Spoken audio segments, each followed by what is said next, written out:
Esses eventos extremos que o governo fala que são imprevisíveis, na verdade, eles são super previsíveis e a comunidade internacional já vem falando que isso vai acontecer e vai piorar. Oi pessoal, tudo bem? Se vocês acompanham o noticiário brasileiro, vocês puderam ver que São Paulo, agora no mês de março, sofreu muito com as fortes chuvas que acometeram tanto a capital quanto a região metropolitana. Foram 2 dias, dias 10 e 11 de março de 2019, que viraram um caos na cidade. Foram mais de 1.200 ocorrências, segundo a Defesa Civil, relacionadas às fortes chuvas em São Paulo.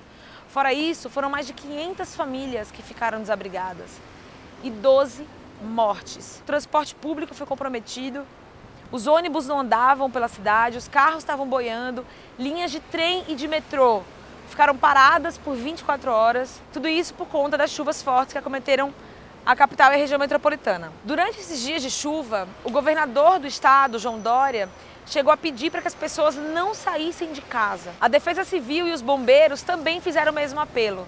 O prefeito de São Paulo, Bruno Covas, decretou estado de emergência para a cidade, para conseguir apoio financeiro do estado. Enfim, um caos. Os relatos das famílias que perderam tudo é muito triste. E elas vão demorar anos para conseguir reconstruir suas casas, seus pertences e sua rotina em família. Pode parecer que todo ano é a mesma coisa. Fortes chuvas, seca, muita água, falta d'água. As pessoas até já entraram numa desculpa que ela é meio eterna. Você vê isso na mídia.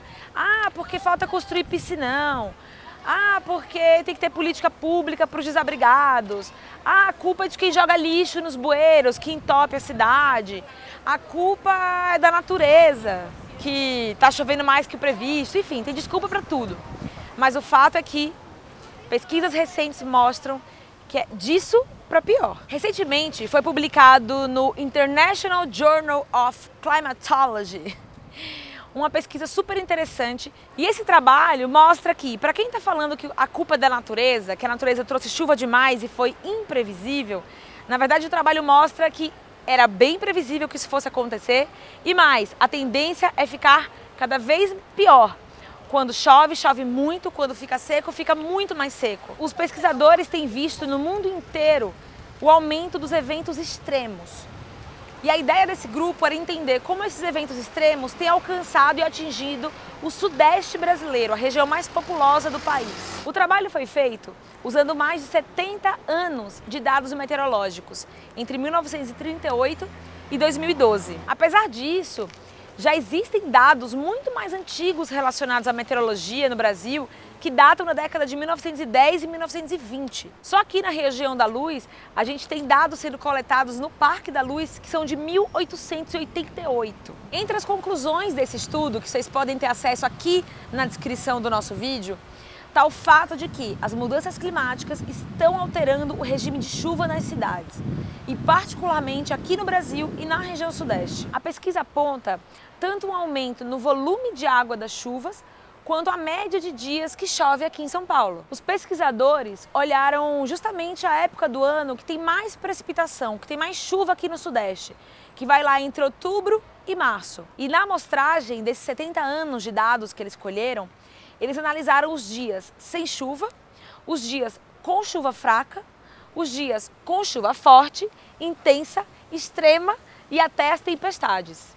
Essa manipulação estatística serviu para mapear os padrões de chuva até o momento na região sudeste do Brasil.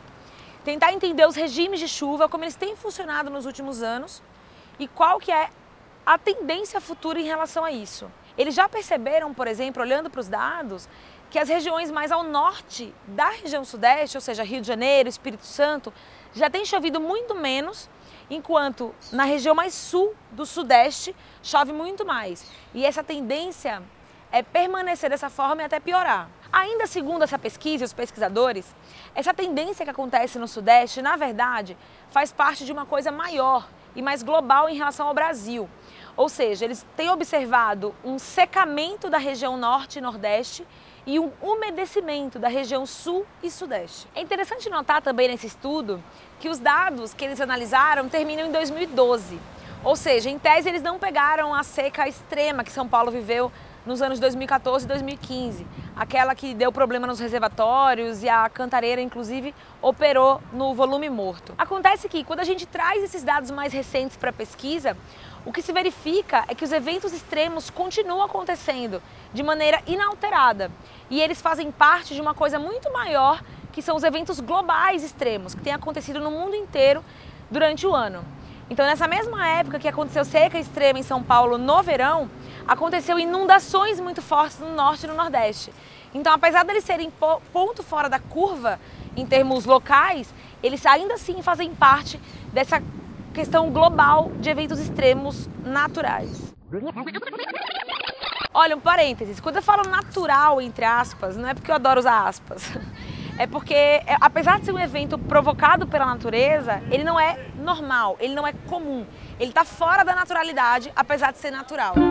Esses eventos extremos que o governo fala que são imprevisíveis, na verdade, eles são super previsíveis e a comunidade internacional já vem falando que isso vai acontecer e vai piorar. Então essa desculpa de que choveu demais porque a natureza resolveu chover e foi imprevisível, essa desculpa não cola. Os dados estão aí e a gente precisa saber planejar como se adapta e como mitiga os efeitos das mudanças climáticas que já estão acontecendo.